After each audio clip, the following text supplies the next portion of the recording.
Good day mga kabisdak! In today's video, gagawa tayo ng tinolang manok. Ang mga ingredients natin na ito. Una, galagay tayo ng konting mantika kasi gigisahin natin yung mga bawang, sibuyas,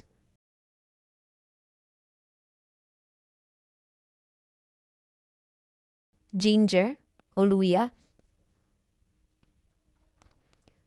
Gigisahin lang natin to hanggang sa maluto. Pagkatapos, ilalagay na natin yung chicken.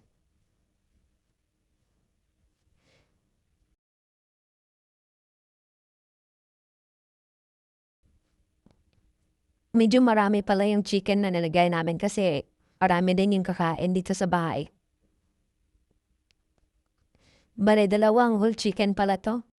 Ini-slice lang namin hanggang sa lumiit.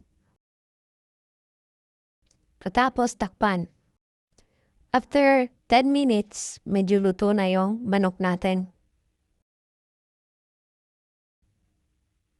Tapos, lagyan natin ng konting tubig para may sabaw.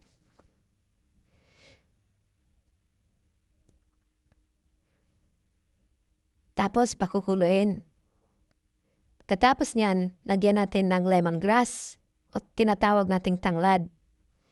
Lagyan ng nor cubes, asin, at saka konting paminta. Kung bago pala kayo sa channel ko, huwag niyong kalimutang mag-subscribe at i-follow ako para sa mga upcoming videos. Pagkatapos dyan, maglalagay tayo ng pamintang buo.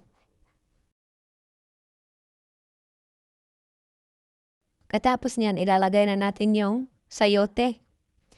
Huwag natin kakalimutan guys na uunahin natin yung mga matitigas na gulay. Pechay.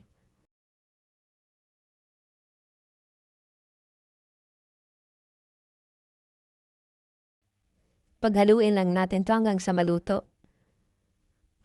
So ayan, medyo luto na. Tapos, ilalagay na natin yung malunggay.